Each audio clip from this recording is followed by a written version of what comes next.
दोस्तों एक बहुत बड़ा अपडेट है, एक बहुत अच्छी गुड न्यूज़ है। पीएफ ऑफिस ने अपने सिस्टम में एक नया ऑप्शन ले आया है। इस नए ऑप्शन की वजह से सभी पीएफ मेंबर्स की हो जाएगी बल्ले बल्ले। वो लोग जो खास तौर पे अपना यूएन नंबर लॉगिन नहीं कर पा रहे थे और उनका जो है वो कोई भी करेक्शन नहीं कर पा रहे थे, अब वो करेक्शन कर पाएंगे और बहुत आसान तरीके से करेक्शन कर पाएंगे। बहुत ही मज़ेदार अपडेट है। कृपया करके रिक्वेस्ट करूंगा कि ये वीडियो आप कंप्लीट देखिएगा। मैं कोशिश करूंगा इस वीडियो को छोटा रखने की। आपके सामने ये एक ऑप्शन नज़र आ रहा है, मेंबर पे जा रहे हैं, उसके बाद देखेंगे तो नीचे आ रहा है जॉइंट डिक्लेरेशन फाइलिंग न्यू। ठीक है, इसके ऊपर ही ऑप्शन आ रहा है जॉइंट डिक्लेरेशन चेंज रिक्वेस्ट और इसके नीचे आ रहा है जॉइंट डिक्लेरेशन फाइलिंग। तो मतलब क्या बना, मतलब समझो। देखो, पीएफ ऑफिस ने आपको एक सिस्टम दे रखा था। उस सिस्टम में आप क्या करते थे, उस सिस्टम में अगर किसी मेंबर को करेक्शन लगाना है, वो मैनेज पे जाता था, जॉइंट डिक्लेरेशन पे जाता था। उसके बाद उसको जॉइंट डिक्लेरेशन का ऑप्शन आ गया, गेट डिटेल किया उसने। गेट डिटेल करने के बाद वो सारा कुछ अपना चेंज कर सकता था। Name, father name, date of birth, date of joining, date of exit, nationality, marital status, father name, ये सारी चीज़ें चेंज कर पाता था। अब वो अब लोग क्या करें, जो लॉगिन ही नहीं कर पा रहे तो वो लोग फंस जाते थे और वो लोग अपना लॉगिन नहीं कर पाते थे। कौन कौन लोग लॉगिन नहीं कर पाते थे, मेरी बात ध्यान से सुनिएगा। जो मैं आपको कह रहा हूँ ये आपको बहुत ही ज़रूरी है, बहुत ही इंपॉर्टेंट है। मैंने व्हाट्सएप नंबर दिया हुआ है, मुझे सैकड़ों मैसेज इस चीज़ के लिए आते हैं कि सर हम अपना लॉगिन ही नहीं कर पा रहे हैं, हमारा ये एक्टिवेट कैसे होगा, हमारा आधार कार्ड लिंक नहीं है, हम इसे लॉगिन कैसे करेंगे। तो अब उनके लिए सुविधा आ चुकी है, उनके लिए नया ऑप्शन आ चुका है। कौन कौन है इसके लिए बेनिफिशियल समझिएगा। आप अपना लॉगिन नहीं कर पा रहे क्योंकि आपने अपना नेम या डेट ऑफ बर्थ चेंज कर लिया है, वो अब ये बेनिफिट ले सकते हैं। आधार कार्ड लिंक ही नहीं है, वो भी ये बेनिफिट ले सकते हैं। आपका जो है आधार कार्ड जो है किसी और का लिंक हो गया है, वो इसका बेनिफिट ले सकते हैं। कैसे लेना है, देखो, आप लॉगिन नहीं कर पा रहे ना, और बहुत सारे पीएफ ऑफिस ये बोल रहे हैं कि भाई हम फिजिकल फॉर्म नहीं लेंगे, तो आप करेंगे क्या। तो पीएफ ऑफिस ने ये वाला जो यूट्यूब लाइव किया था, इसमें बताया था कि हम एक नया सिस्टम लाएंगे जहां पे एम्प्लॉयर, जहां आपका एम्प्लॉयर आपके लिए रिक्वेस्ट लगा देगा। और अब वो ऑप्शन आ चुका है, मैं आपके सामने खोल के इसको दिखा रहा हूँ। सबसे पहले मैं अपने एम्प्लॉयर का लॉगिन आईडी से लॉगिन कर रहा हूँ। देखिए, जब कोई एम्प्लॉयर लॉगिन करता है तो वो कुछ इस तरह से नज़र आता है, इस तरह का नज़र आ गया। उसके बाद मेंबर पे जाना है। अगर किसी ने पहले रिक्वेस्ट लगाई है जो कि पेंडिंग में पड़ी हुई है, वो आपको यहाँ पे दिखेगी। यहाँ जो आपकी पेंडिंग रिक्वेस्ट है वहाँ दिख जाएगी। ठीक है, इस तरह से दिख जाएगी। लेकिन अगर अब आप किसी मेंबर का करेक्शन करना चाहेंगे, वो मेंबर आपके पास आया, उसने अपने डॉक्यूमेंट दिए और उस डॉक्यूमेंट को कंपनी अपने तरफ से अपनी वेबसाइट से अपलोड करेगी। इसका मतलब ये है कि अब आपके जॉइंट डिक्लेरेशंस को फिजिकल फॉर्म में नहीं लिया जाएगा। जो भी जॉइंट डिक्लेरेशन की रिक्वेस्ट होगी वो एम्प्लॉयर के पोर्टल से ही अपडेट की जा सकती है, अपलोड की जा सकती है। वो ऑप्शन कैसे आ रहा है, मेंबर पे जाएंगे, जॉइंट डिक्लेरेशन फाइलिंग पे जाएंगे और उसके बाद यहाँ पे यूएन नंबर डालना है। मैं आपको दो तरह के यूएन नंबर यहाँ डाल के दिखा रहा हूँ। एक वो यूएन नंबर जिसका आधार लिंक है और एक वो यूएन नंबर जिसका आधार कार्ड लिंक नहीं है। जो मैं आपको दिखा रहा हूँ वो आपको कोई और नहीं बताएगा, तो ध्यान से कृपया करके इसको प्रोसेस को समझ लीजिएगा। अगर आप पीएफ का काम करते हैं तो आपके लिए बहुत ही अच्छा अपडेट है, बहुत ही बढ़िया चीज़ है। ठीक है, अभी जो मैंने यहाँ यूएन नंबर डाला है इसमें आधार कार्ड लिंक नहीं है। मैं यहाँ पे सर्च करता हूँ, सर्च करने के बाद मेरी आईडी आ गई, मेंबर आईडी जो मेरी इस कंपनी से रिलेटेड है वो आईडी आ गई। मैंने गेट डिटेल किया। गेट डिटेल करने के बाद देखेंगे आप, तो यहाँ पे मैं आपको नीचे स्क्रॉल करके दिखाता हूँ। पहली चीज़ ये समझ लीजिए कि यहाँ पे भी आपको वही सारी रिक्वायरमेंट है डॉक्यूमेंट देने की जो आप अपने पोर्टल से करते तब भी आपको देना पड़ता। यहाँ एडवांटेज ये है कि पहले आप क्या करते थे, पहले अगर आप लॉगिन नहीं कर पाते थे तो आपके पास ऑनलाइन ऑप्शन नहीं आता था। लेकिन अब अगर आपके कंपनी ने आपका जो है, जैसे यहाँ आप देखो आधार कार्ड नहीं लगा है तो भी जॉइंट डिक्लेरेशन फाइल हो पा रहा है।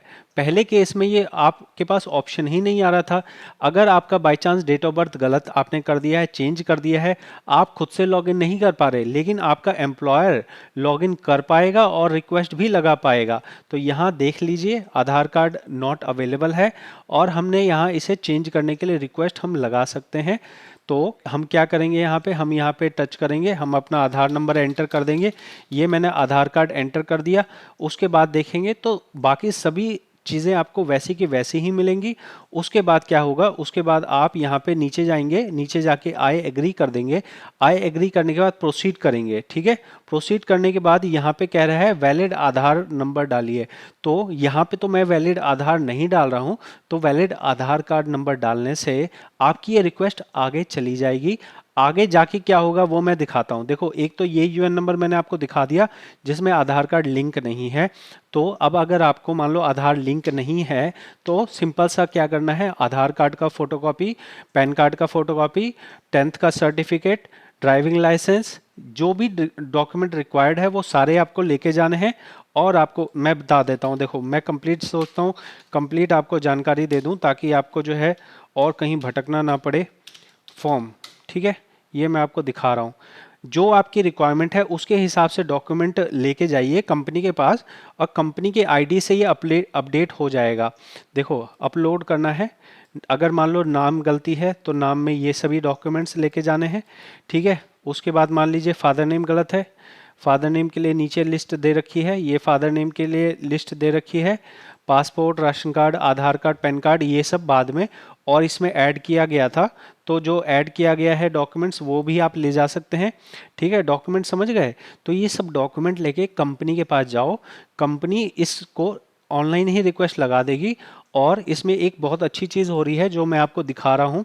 देखो, ये जॉइंट डिक्लेरेशन का तरीका समझ गए। आधार लिंक हो जाएगा, आपका नाम आप सही दीजिए और डेट ऑफ बर्थ सही दीजिए, फादर नेम का सही दीजिए। जैसे इस केस में क्या हो रहा है, मेंबर का नाम सही है, आधार कार्ड लिंक नहीं है, फादर नेम गलत है, तो हम फादर नेम भी यहाँ पे चेंज कर रहे हैं। अब मैं आपको एक और ऑप्शन दिखाता हूँ जहाँ पे हम क्या कर रहे हैं, जिसका आधार लिंक है उसका दिखा रहा हूँ। देखो, फिर से मैं मेंबर पे गया, जॉइंट डिक्लेरेशन फाइलिंग पे गया, उसके बाद यहाँ पे मैं वो यूएन नंबर डाल रहा हूँ जिसका आधार कार्ड लिंक है।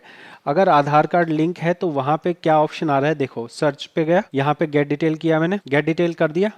गेट डिटेल करने से मुझे यहाँ पे नीचे आने पे क्या दिखा रहा है, मेरे को दिखा रहा है कि मेरा आधार कार्ड लिंक है। यहाँ पर मेरा आधार कार्ड लिंक होने पे मेरे को यहाँ पे आधार कार्ड अपडेट करने का ऑप्शन नहीं आ रहा है, ठीक है। उसके बाद क्या आएगा, उसके बाद सारे ऑप्शंस जो बाकी ऑप्शंस हैं वो मुझे दिखाएगा, ठीक है, वो मुझे दिखाएगा। जैसे मैं अब आपको आगे का प्रोसेस दिखा रहा हूँ। यहाँ पे देखिए, मैंने नाम में मान लो कि कुछ भी चेंज कर दिया, एक अक्षर मैंने चेंज किया और एक अक्षर चेंज करके मैं नीचे आ गया, मैंने ओके कर दिया, मैंने प्रोसीड किया। प्रोसीड करने से यहाँ पे क्या हो रहा है, यहाँ पे कह रहा है कि अब आप डॉक्यूमेंट लगाइए। तो वो सभी डॉक्यूमेंट्स आपको लगाने हैं जो आपको नॉर्मली लगाने के लिए कहा जाता है। जैसे नेम हो गया, तो नेम में हमने जो नेम चेंज करने का किया है उसमें हमें आधार कार्ड, पासपोर्ट, अपना driving licence, ration card, PAN card, ये सब लगाना है ना। तो यही डॉक्यूमेंट आप जो है 3 डॉक्यूमेंट आप यहाँ पे मान लीजिए आप लगाएंगे, यहाँ पे 3 डॉक्यूमेंट आपको लगाना है।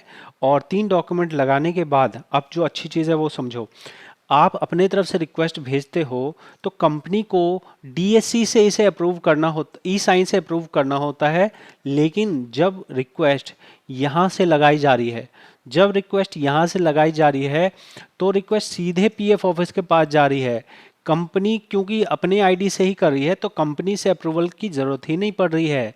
तो आपका काम इससे फास्ट तरीके से हो जाएगा। क्योंकि पहले होता ये था, मेंबर कर रहा है, उसके बाद कंपनी के पास रिक्वेस्ट जा रही है, फिर उसे कंपनी कर रही है, फिर पीएफ ऑफिस के पास जा रही है। अब क्या होगा, अब ये होगा कि बहुत लोग गलत डॉक्यूमेंट लगा रहे हैं, सही तरीके से लगाते नहीं हैं, सही डॉक्यूमेंट नहीं सिलेक्ट कर रहे हैं। अब जो भी आदमी एम्प्लॉयर के पास जाएगा तो एम्प्लॉयर का जो एचआर है वो अगर सही तरीके से समझता होगा तो वो आपके सही डॉक्यूमेंट लगाएगा। और जब सही डॉक्यूमेंट लगाएगा तो पीएफ ऑफिस के पास जब जा रहा है तो पीएफ ऑफिस ने अपनी समय सीमा बताई है 15 दिन की, ठीक है। अगर माइनर करेक्शन है तो 7 दिन और अगर मेजर करेक्शन है तो 15 दिन। तो अब आपका काम रॉकेट की रफ्तार से हो जाएगा अगर आपकी कंपनी इस प्रोसेस को करने के लिए सहमत है। ये एक बहुत ही अच्छा अपडेट है। बहुत सारे लोग जो अपना यूएन एक्टिवेट नहीं कर पा रहे हैं, अब उनके लिए बहुत फ़ायदेमंद है। वो अब अपना यूएन नंबर एक्टिवेट कर पाएंगे जैसे ही ये रिक्वेस्ट जो है वो हो जाती है। अब ये रिक्वेस्ट हो जाएगी तो आपको कैसे पता लगेगा, आपको इस तरह से पता लगेगा कि एम्प्लॉयर अपने पोर्टल से देख सकता है। जैसे मान लो ये वाला यूएन नंबर मैंने डाल दिया और इस यूएन का मैंने ये डिटेल निकाल लिया। अब अगर मुझे इसी यूएन का डिटेल चेक करना है तो मैं यहाँ पे क्या करूँगा, मेंबर पे जाऊँगा, मेंबर प्रोफाइल पे जाऊँगा, मेंबर प्रोफाइल पे जाकर उसके बाद मैं यहाँ पे यूएन नंबर एंटर करूँगा। ठीक है, मैं यहाँ पे सपोज मैं यूएन नंबर एंटर कर रहा हूँ और उसके बाद मैं यहाँ पे सर्च कर लूँगा।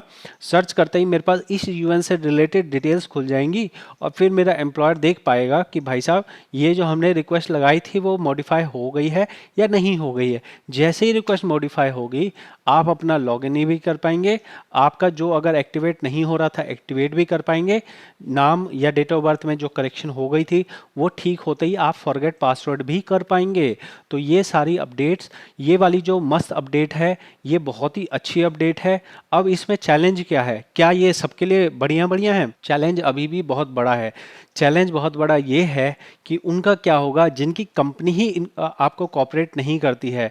ये उनके लिए तो सही है जिनकी कंपनी कॉपरेट कर रही है, लेकिन उनका क्या जिनकी कंपनी ही कॉपरेट नहीं करती है? तो उनके लिए आज भी ये चैलेंज बना रहेगा कि कंपनी उसको नहीं कर रही है। तो ऐसे में आगे क्या होगा? आगे ये होगा कि पीएफ ऑफिस को अब इस बात पे सपोर्ट करना चाहिए कि हर कर्मचारी को ये पावर हो कि पीएफ ऑफिस को शिकायत दर्ज कर सके कि भाई साहब हमारा एम्प्लॉयर हमारे को कॉपरेट नहीं कर रहा है। अब मान लीजिए कोई व्यक्ति दिल्ली में है और उसका पीएफ ऑफिस मान लेते हैं बेंगलोर में है, तो होना ये चाहिए कि जो आदमी दिल्ली में है वो अपने आधार कार्ड का फोटोकॉपी करे, पैन कार्ड का फोटोकॉपी करे, उसके ऊपर सिग्नेचर कर दे और उसको भेज दे, अपने जो एम्प्लॉयर है उसके पास भेज दे। एम्प्लॉयर को ईमानदारी दिखाते हुए उसके पीडीएफ डॉक्यूमेंट्स को लेना चाहिए और उसको अटैच कर देना। अगर वो चाहे तो अपना स्टैम्प और सिग्नेचर कर सकता है कि हाँ ये जो डॉक्यूमेंट है इसको हम वैलिडेट करते हैं, और वैलिडेट करने के बाद फिर वो आगे पीएफ ऑफिस में भेज दे। तो ये होना चाहिए सही तरीका। तो यहाँ पे एम्प्लॉयर का बहुत बड़ा रोल हो जाता है कि एम्प्लॉयर आपको सहयोग करे, और अगर एम्प्लॉयर सहयोग नहीं करता है तो पीएफ ऑफिस को इसमें एक्टिवली पार्टिसिपेट करना चाहिए कि हाँ अगर कोई एम्प्लॉयर आपको सपोर्ट नहीं करता है आप हमें शिकायत दीजिए, हम एम्प्लॉयर को नोटिस जारी करेंगे कि आपका वो काम क्यों नहीं कर रहा है। अगर इस तरह से किया जाए तो इस बेनिफिट का, इस अपडेट का सही फायदा आप लोगों को मिल सकता है। और अब आपको मैंने ये जानकारी कंप्लीट बता दी है। आपसे रिक्वेस्ट क्या है मेरी? आपसे रिक्वेस्ट ये है कि आपको सबसे पहले तो ये लिखना है thank you PF office. Thank you PF office आपको लिख देना है। ये बहुत ही अच्छा अपडेट है और जो काम पीएफ ऑफिस अच्छा करता है उसके लिए हमें उसे थैंक यू ज़रूर से बोलना चाहिए। अगर पीएफ ऑफिस कोई गलत अपडेट करता है जिससे हमें पीएफ मेंबर्स को नुकसान है तो हम उसके लिए क्रिटिसाइज भी करते हैं, लेकिन अगर पीएफ ऑफिस ने ये अच्छा एक अपडेट लाया है तो इसके लिए हमें थैंक यू बोलना चाहिए। बस कंडीशन क्या है? कंडीशन ये है कि पीएफ ऑफिस ये भी सुनिश्चित करे कि हर एम्प्लॉयर की एक जिम्मेवारी हो कि वो अपने एम्प्लॉय को करेक्शन करने में हेल्प ज़रूर से ज़रूर करे। ये उसकी रिस्पॉन्सिबिलिटी, उसकी एक ड्यूटी होनी चाहिए। ठीक है, अगर आपको लगा हो कि मैंने इस वीडियो में आपको कुछ वैल्यूएबल बताया है तो कृपया करके इस चैनल को सपोर्ट कीजिए। हमें 10 लाख सब्सक्राइबर पूरे करने हैं और ये बहुत ही आसान है। अगर आपको लगे कि इस वीडियो से फ़ायदा हुआ सब्सक्राइब कर दो, आपका एक पैसा नहीं लगेगा और यहाँ पे जो है ये वीडियो ज़्यादा से ज़्यादा लोगों तक पहुँचेगी। जो मैं आपको दिखा रहा हूँ ये एक प्रैक्टिकल जानकारी है। प्रैक्टिकल जानकारी जब कोई देखेगा वो उससे फॉलो करेगा तो उसका काम हो जाएगा, और जब उसका काम हो जाएगा तब ये वीडियो जो है असली मायने में सफल मानी जाएगी। चाहे 10 लोगों का काम हो जाए इस वीडियो से तो ये वीडियो सफल होगी। आपको ये अपडेट कैसा लगा है ज़रूर से मेरे इस टारगेट को पूरा करने में हेल्प कीजिए, और ये अपडेट के लिए आप थैंक यू ज़रूर बोलें पीएफ ऑफिस को। मैं मिलूंगा आपसे अगली अपडेट में। बहुत बहुत धन्यवाद।